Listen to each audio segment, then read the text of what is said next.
discussing what ignorance is.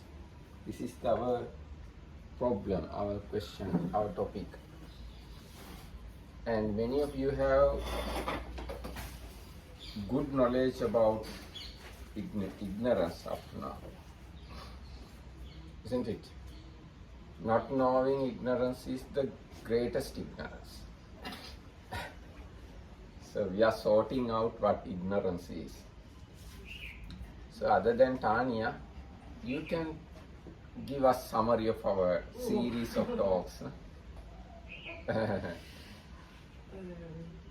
Because Tanya has done it many times. Okay, with Tanya's help somewhere, because I missed part of the discussion here. Yes. So we were talking about ignorance. Yes. And basically ignorance is not knowing four things. Four noble truths. Yes, four noble truths. The first one is not knowing the truth of suffering. Yes. The second one is not knowing the origin of suffering. Yes. Yes.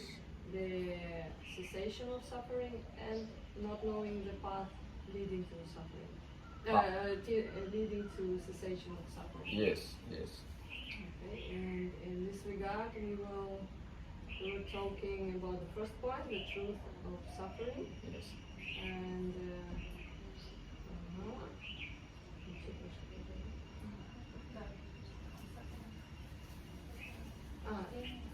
okay, and then in this part, we discussed that suffering is birth, Yes. decay, aging, sorrow, lamentation, and where we are now, and the five aggregates. Yes. Subject to clinging. Yes. Yes. Good. Good. And so we discussed all these points, and now we are at five aggregates subject to clinging. Yes. And the five aggregates, we already discussed form. Yes. We discussed feeling. Yes. Perception. Yes. Mental formation. And now we are at the stage of consciousness. Yes. And in this part, we discussed the kamic, consciousness that could be kamic, it Yes. could be resultant or functional. Yes. And in the kamic consciousness, we learned about unwholesome Yes. and wholesome consciousness. Yes. And in the resultant consciousness, Yes. we learned also Yes. unwholesome Yes. and wholesome one. Yes. And Bante, wasn't the accent on just two of the five aggregates? Like we were studying mostly sankharas or mental formations and consciousness. So far, I don't think we just mentioned perceptions and feelings within sankharas. Yes. And the form we didn't even go through yet. We discussed form as we said, earth element, water element, fire element, etc. And there are altogether 28 types of forms. We briefly discussed about the form aggregate also. Yes, so now we are in that area as you mentioned. Yes. So under consciousness aggregate, we have already discussed 12 unwholesome consciousness and 18 rootless consciousness and 24 beautiful consciousness.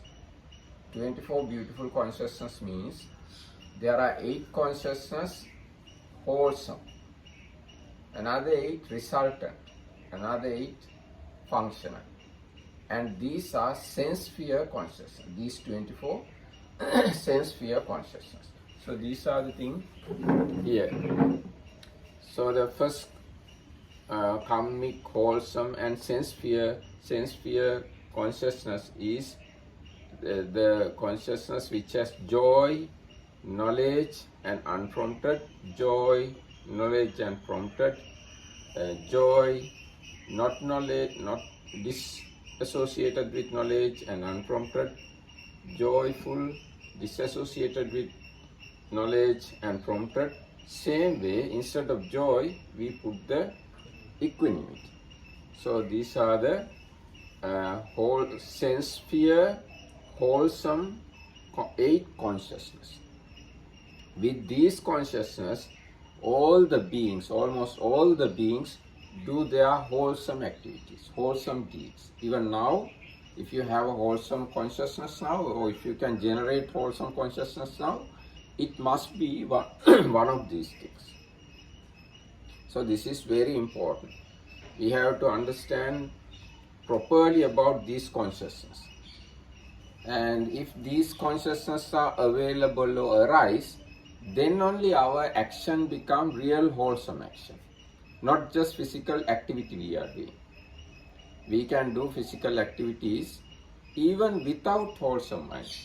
The activity looks wholesome, but sometimes in that process, in that activity, we don't have wholesome consciousness. At that moment, we can't say that activity is a wholesome activity. So, wholesome activity, wholesome deed, always based on wholesome consciousness. So, when we are performing wholesome deed, we have to be careful about our mind, our consciousness. So, what are the mental factors available in wholesome consciousness? As you remember, we learn all the mental factors under mental formation aggregate. So, mental factors available in wholesome consciousness we have already discussed. So, what should be the wholesome mental factors available in a sense sphere beautiful, sense sphere wholesome consciousness?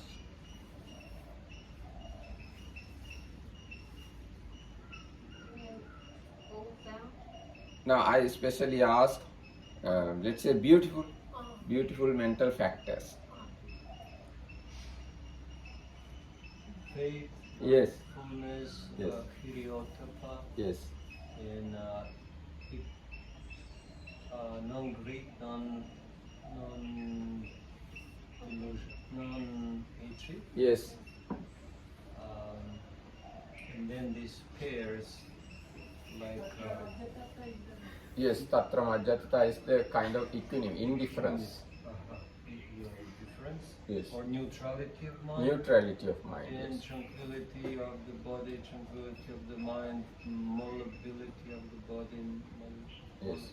Is that how you pronounce malleability? Malleability, maybe. And wilderness of mental body, wilderness of consciousness, proficiency of mental body, proficiency of consciousness, rectitude of mental body, rectitude of consciousness. Then there are these 3 abstinences. Yes. Yes. No, how would you say? Right speech. Right speech, right action, and right livelihood. Yes. And then 2 illimitables, or Yes. how they call them, like we already had metta under non-hatred. So what is left is, and equanimity was mentioned, I think. So No, actually it's and not. mudita. It's not metta actually. It's I see. karuna. It's compassion, Compassion. not the loving kindness. Okay. Loving kindness we said in the beginning as non-aversion, Non-hatred. non-hatred. Yes. Okay. So it's karuna and mudita Yes. on left, right? Yes. And there is one non-delusion, no? Yes. Non-delusion or wisdom. Wisdom. Yes, so these are the mental factors represent these 19. 19 means those beautiful mental factors. So if you like to perform really good wholesome deed, you have to generate these 19 mental factors in your mind. Then you are really virtuous person. Otherwise you can do lot of big things. If you don't have these 19 mental factors in the mind, those big activities are not really big wholesome But deeds. it probably doesn't mean all of the 90s, just some of them depending on situation. Yes, some of them, especially these last three groups. Now this abstinence, out of three abstinence, always one abstinence available in a wholesome sense sphere mind. And from this limitless thing, karuna and mudita, always one is available in the consciousness at a time. And wisdom, yes, if it is wisdom, then only real wholesome deed. Sometimes wholesome thoughts are there, wholesome consciousness are there without wisdom. So they are called dvihetuka. Two, hetu means cause, so two is, I'm not sure what's the exact word for dvihetuka. Two The root is in two causes.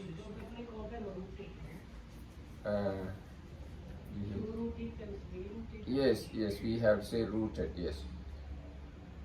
Three rooted and two rooted and without roots. There are three classes of consciousness. So three rooted consciousness means, let's say three rooted but wholesome. They are the highest type of consciousness. And I said further at that time, if you got your birth, your conception with that wholesome three roots in that consciousness, you are an excellent person. You can be excellent person. You can reach all the supramundane states. And if your first consciousness in the mother's womb doesn't have wisdom, then you can't achieve highest spiritual achievements.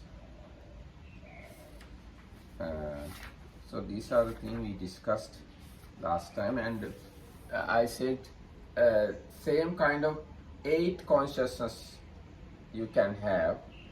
These are the result of these karmic consciousness, wholesome karmic consciousness. And there are same kind of 8 consciousness. They are available in arahants.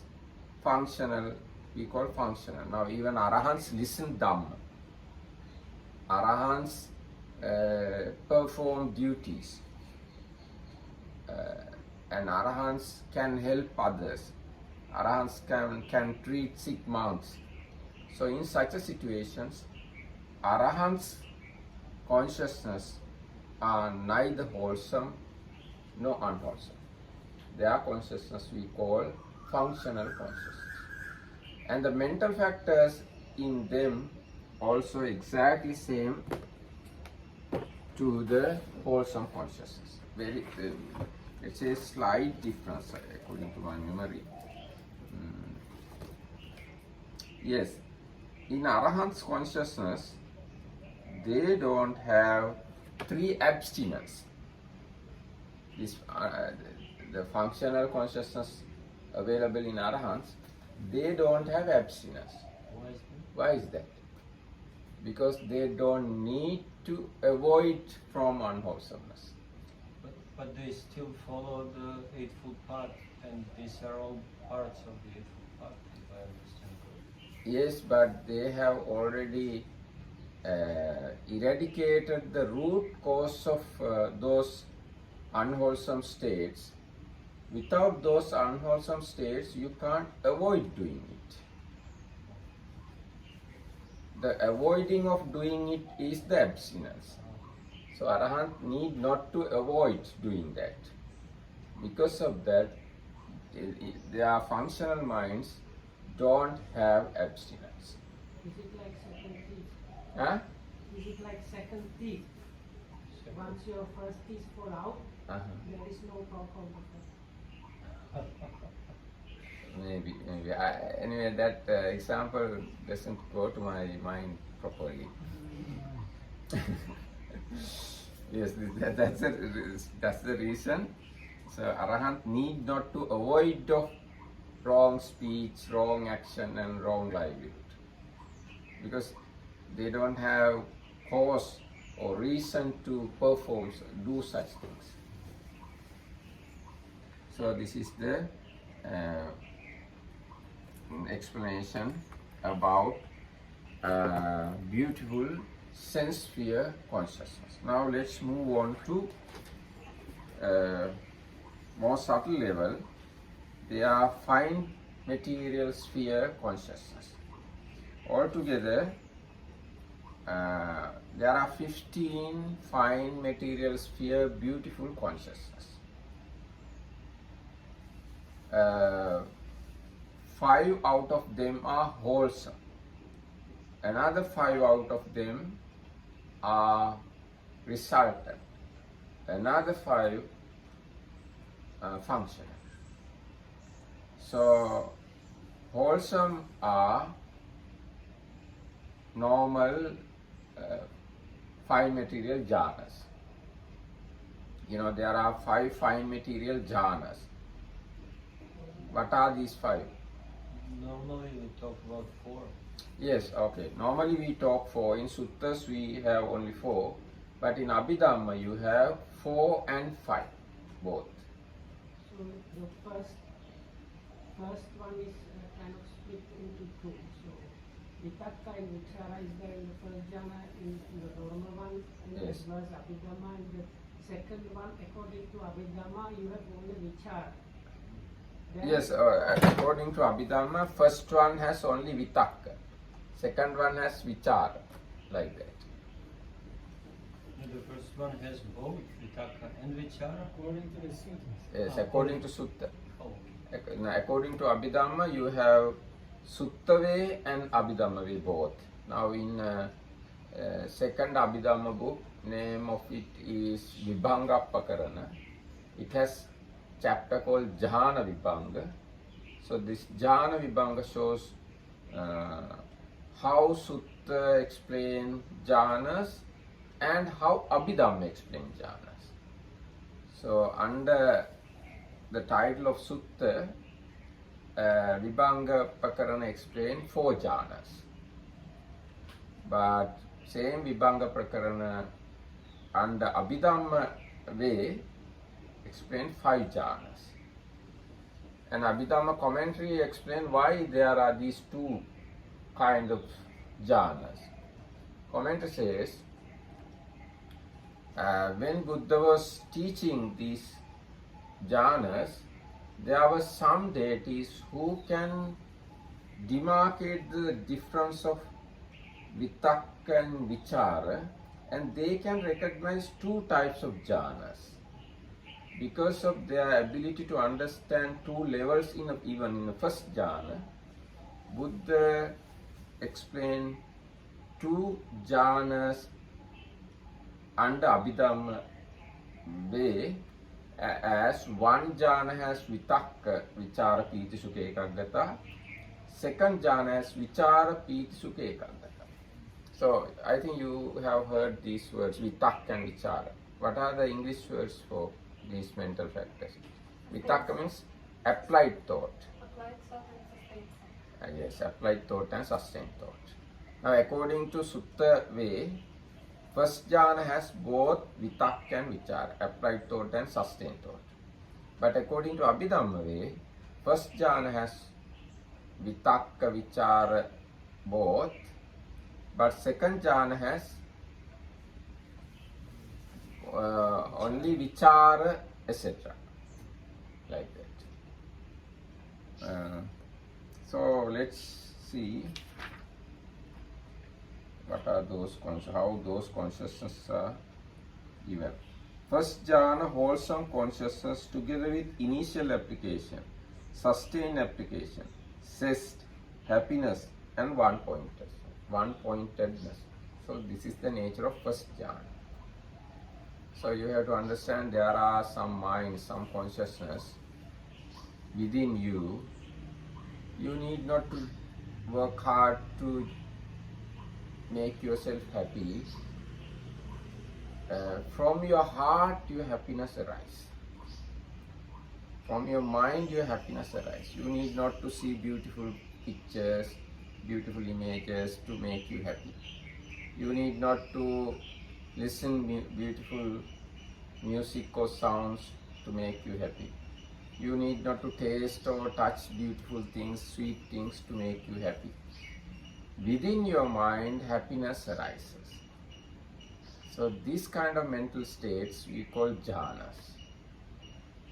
And in such a situation, you are extremely happy within you, and you are extremely comfortable, you are extremely active, you are extremely pure, and you are extremely peaceful, calm and settled and concentrated, extremely holy mental state arise within you without any support from the outside. So it's nice, no? Without working hard in the job or in any other place, all the comfort arises within you. Did you say we are extremely active? Why did you Yes, say active? because in these minds there is energy, period. Without energy you can't achieve these jhanas. You have to develop energy to achieve jhanas. And you are wise also. And this happiness is wholesome also. That's the problem. We can be happy, but that happiness may not wholesome. But here this happiness is wholesome. This happiness is not something to be frightened. One who wants to liberate himself.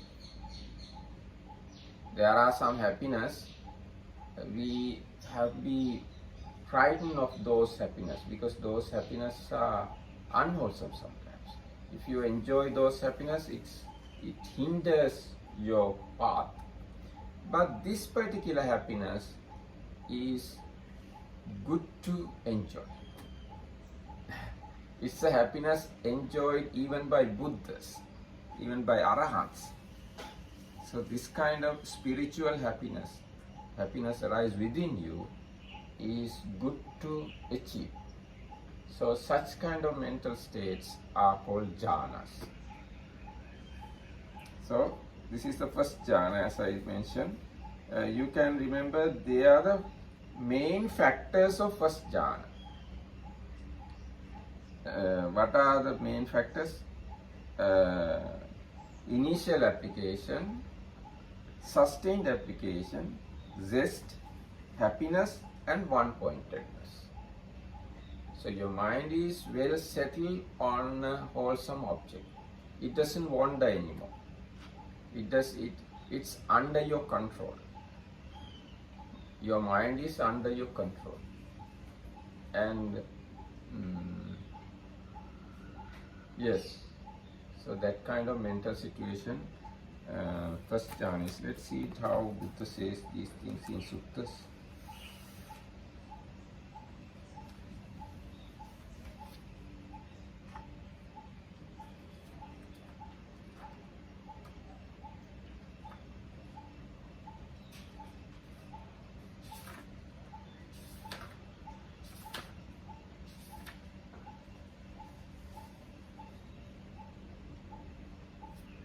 Now here this is explained, and when he knows these 5 hindrances have left him.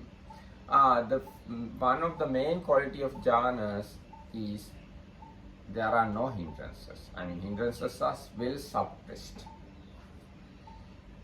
And when he knows that these 5 hindrances have left him, gladness arises in him.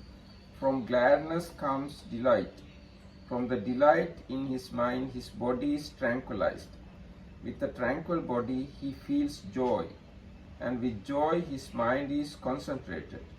Being thus detached from sense desire, detached from unwholesome states, he enters and remains in the first jhana, which is with thinking and pondering. Actually, here thinking and pondering means not thinking everything. Thinking just directed to your meditation object. Thinking and pondering born of detachment, filled with delight and joy. And with this delight and joy, born of detachment, he so suffuses, drenches, fills and irradiates his body, that there is no spot in his entire body that is untouched by this delight and joy born of detachment. So try to understand first jhana. When one attains first jhana, there is no spot in his entire body that is untouched by this delight and joy born of detachment. It might be confusing, Pante, because here Bhikkhu Bodhi translates piti sukha as zest, happiness, and in that translation it is what joy and delight and joy, which just for some people to know that these are the same two factors, piti sukha, but the translation, the words used are different. But Yes. It is very much, it depends how you understand those things, because everybody is different. So, Now when we say zest, how you define zest? To me, zest is something that is not normally used in the text on jhanas. I think more common they use delight or joy or even rapture. Actually, rapture is the word they use. Yes. Now, according to Janarthi Charanpur said that when he says joy, I think that passage actually has pamojja. probably Pamajja, even this Abhidhamma, Abhidhammata Sangha, they use zest, not the joy.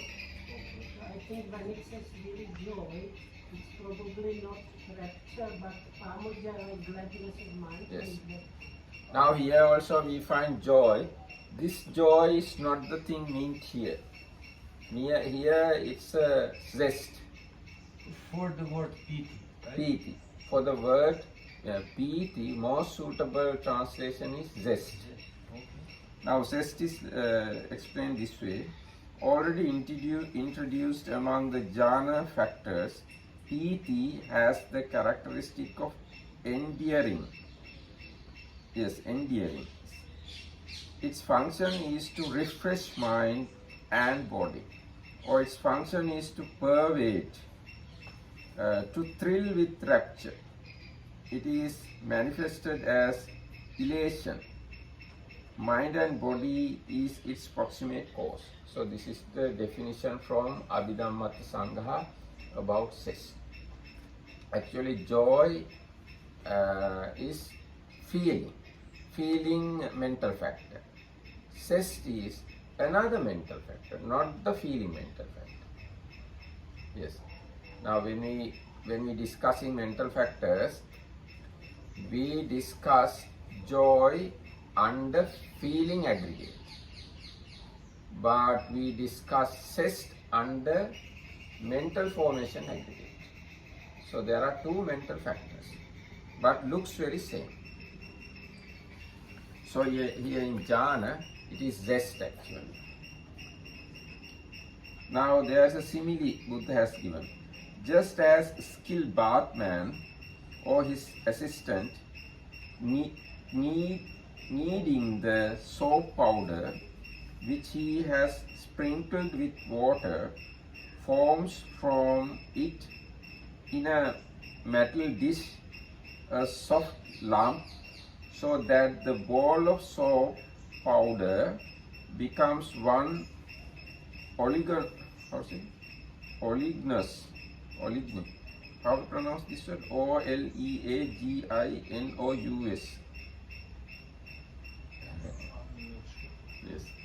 oleaginous mass bound with oil so that nothing escapes. So this monk suffuses, drenches, fills and irradiates his body so that no spot remains untouched. This is a fruit of homeless life. Yes, it's another part. So this is the way Buddha explained first jhana. First jhana is extremely pleasant mental state. So this is the first fine material wholesome consciousness. If you don't know any of these things, there is a great ignorance about the consciousness. At least you have to read these things and know. So, under consciousness aggregate, this kind of very fine states are there. So, this is the first jhana. And the second jhana is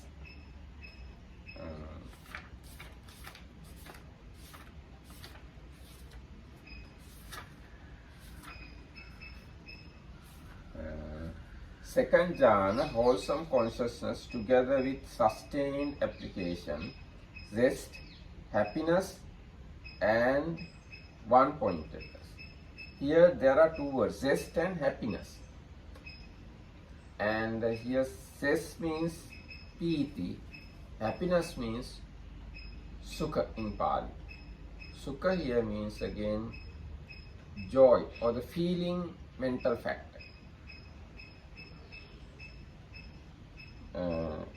And one-pointedness, yes. So, sustained application, zest, happiness and one-pointedness.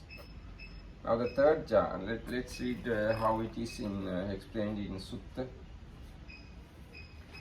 Again a monk with the subsiding of thinking and pondering, by gaining inner tranquility and oneness of mind, enters and remains in the second jhana, which is without thinking and pondering, born of concentration, filled with delight and joy, and with this delight and joy born of concentration, he so suffuses his body that no spot remains untouched.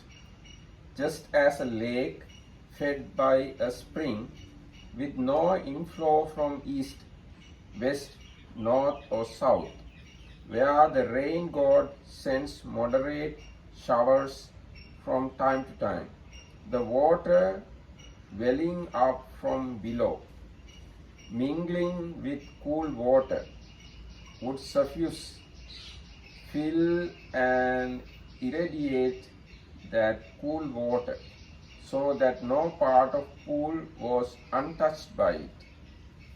So with this delight and joy born of concentration, he so suffuses his body that no spot remains untouched. This is a fruit more excellent and perfect than the former one. So this is the explanation about second jhana. So what you have to do is, to attain second jhana, you just have to sit down in a secluded place, observe your breath. That's all. And then totally actually let go of thinking, because second jhana is without any thoughts, right? Yes, yes, not sustained thought. Yeah. Neither sustained nor applied thought. No applied, no sustained thought. Because now already you have trained your mind to be with the meditation object. So no need to do again and again, because you have already trained the mind to do what to do. Mind knows what to do. So you just have to enjoy the happiness. You need not to work hard. Without any effort, without any hard working, you are just enjoying the comfort. This is the second jhana. Yes, there are amazing things available under consciousness aggregate. If you understand consciousness, you understand, I would say, extremely holy happinesses within you, without any external support.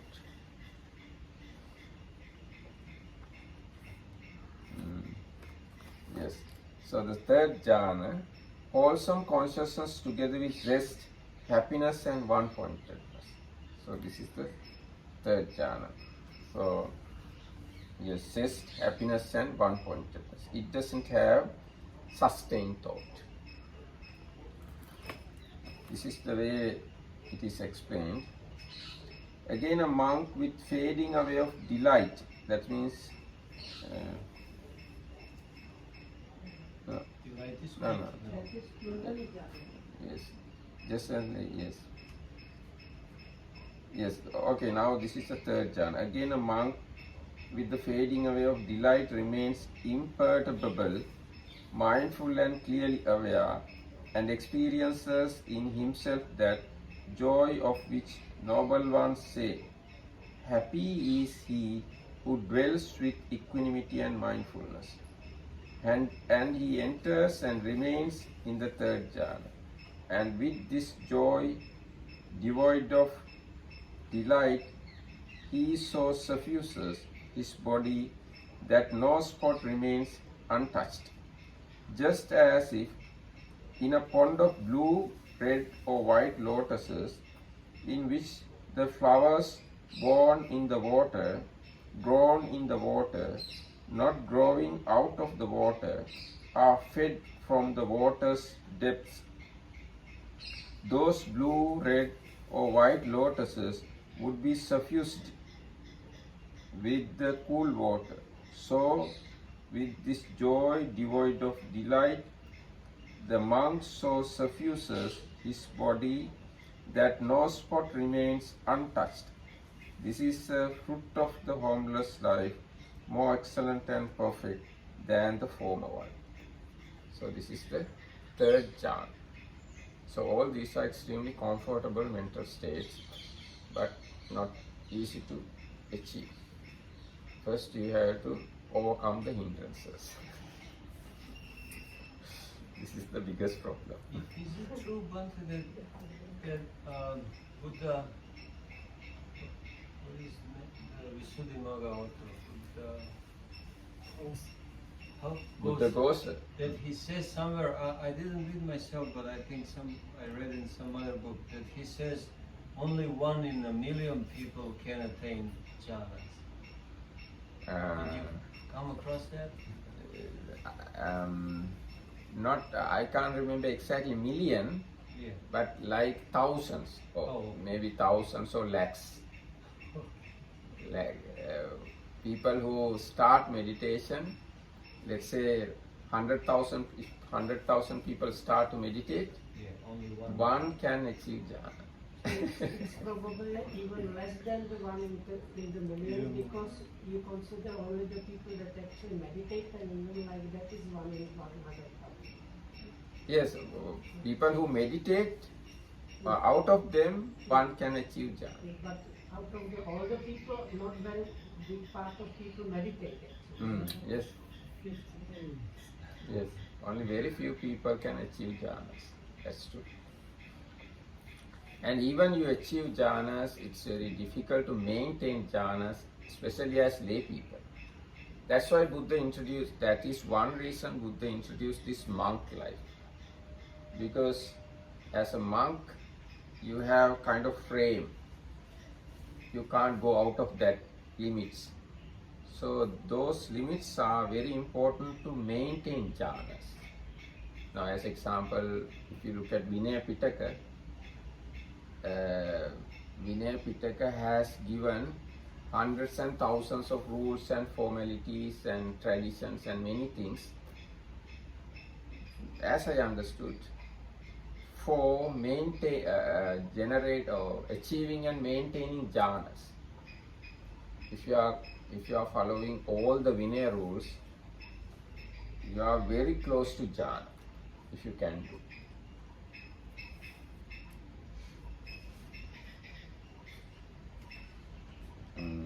Yes, so this is the third jhana. And the fourth jhana, wholesome consciousness together with happiness and one-pointedness.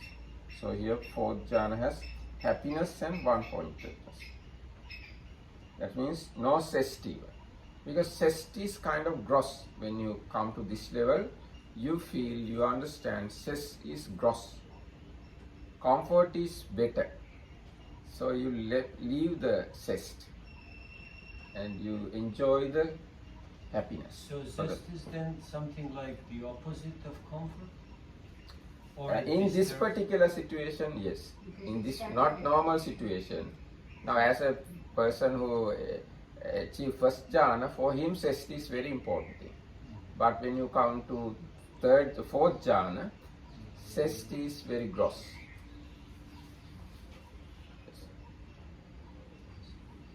Yes. You know, this is the truth for even our normal activities, normal day-to-day affairs. Now, as example, for a person who don't have bicycle, if he get a bicycle, it's a big thing for him. And while he was riding bicycle, if he get a car, he leave the bicycle and use the car. And if he getting a private jet, he definitely leave the car and use the jet. Like that, the zest is also working like this. So now the fifth jhana, wholesome consciousness together with equanimity and one-pointedness. So equanimity is the kind of highest mental level. It's more peaceful than happiness and rapture and zest, than all these mental factors. Equanimity is peaceful. But this is not the normal equanimity. This is the equanimity available in fifth jhana according to Abhidhamma. According to Sutta, it's fourth jhana. So this is the way fourth jhana is explained under Sutta.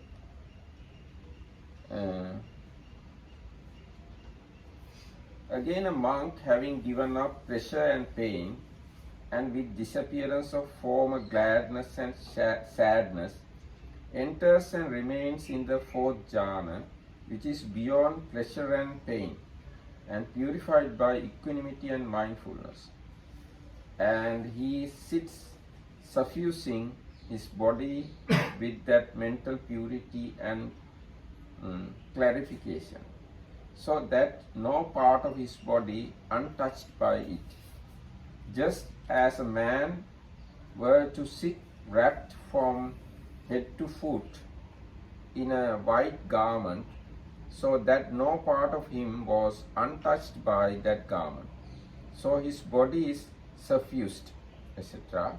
This is a fruit of homeless life, more excellent and perfect than the former ones.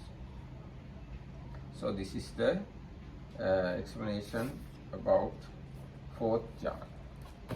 Fourth jhana has two mental qualities mainly, equanimity and one-pointedness. And all the five jhanas we have one-pointedness. And other mental factors we leave one by one. When you go up higher level, previous mental factors automatically you give up. Now first jhana has five mental factors. Actually 5 mental factors here means specific characters of first jhana. That doesn't mean first jhana has only these 5. These 5 are the main mental factors we use to recognize first jhana. Otherwise, first jhana has about 35 mental factors probably.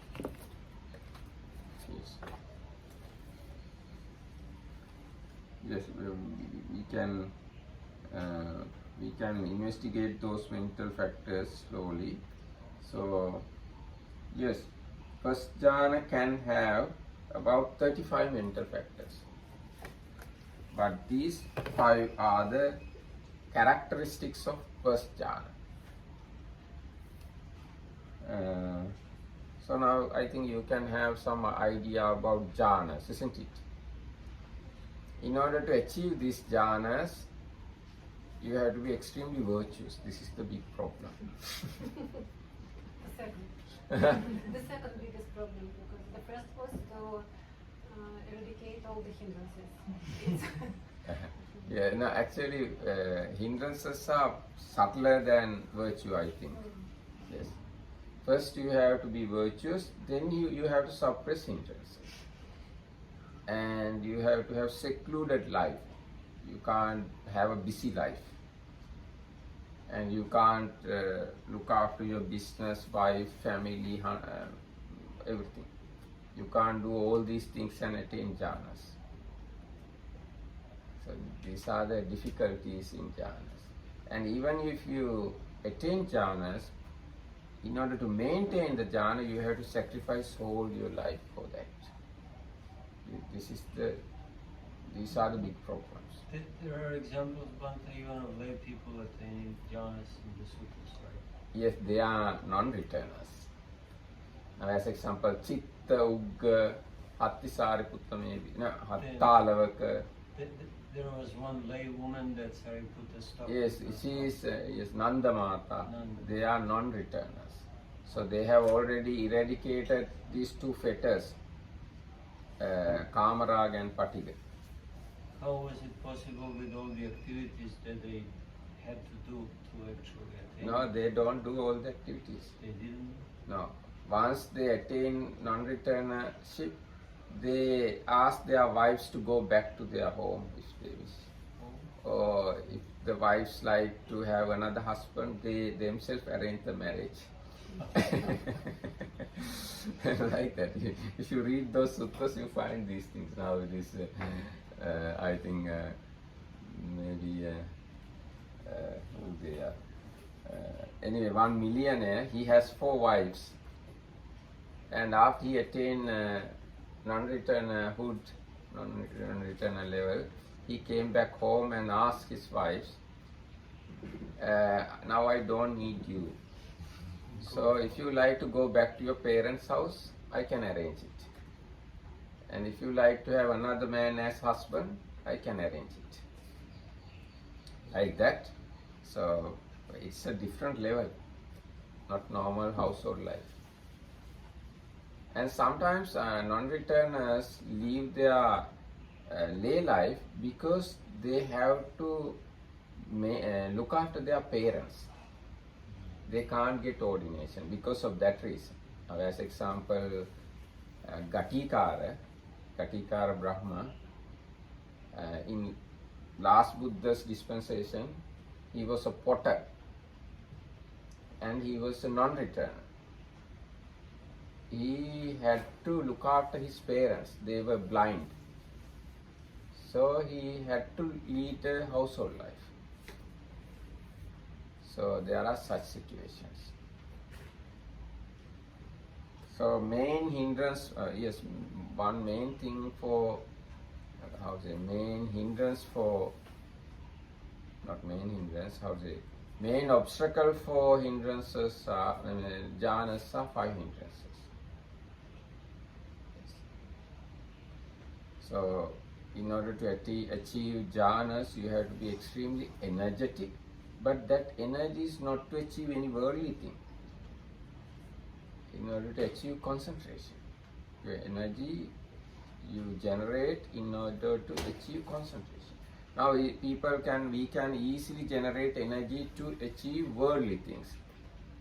If you want to be a rich one or famous one, or you want to earn a lot of money, easily you can generate energy. But in order to achieve,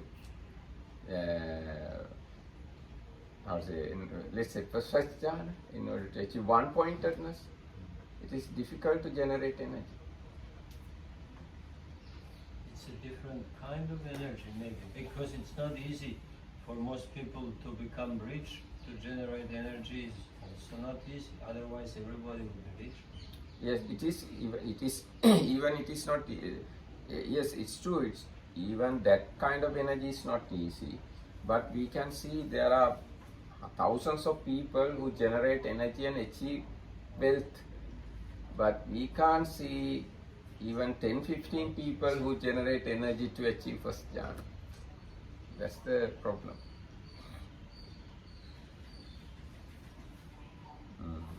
So today we discussed first fine material consciousness group. They are wholesome. These fine material jhanas are extremely wholesome states. Only very few people can achieve those mental states.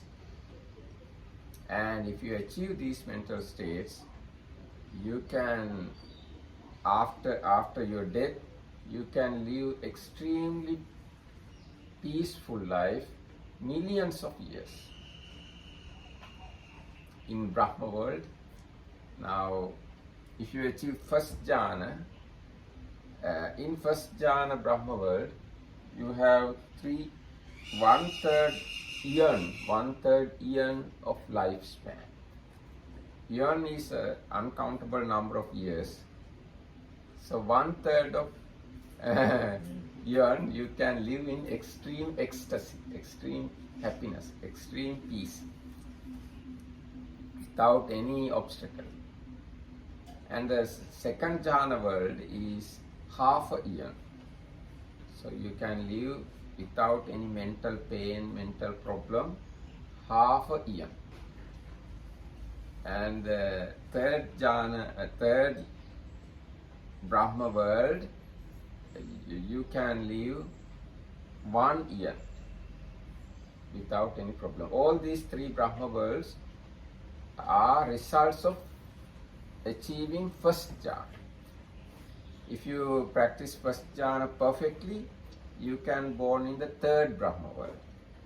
If you practice first jhana moderate way, second, middle type of Brahma world. If your first jhana is weak, then lowest Brahma world. We call Brahma Parisajya, Brahma Purohita and Mahabrahma. So it's probably Bhante, not just achieving it one time or two times, but No. being able to really hold it. You have to master Master. jhana. There are 5 ways of mastering jhanas. If you master the jhana properly, then you get better Brahma world. If you don't master the jhana, you get lower Brahma world. So this much is enough for the day. Thank you, and may you attain jhanas one day. Thank you.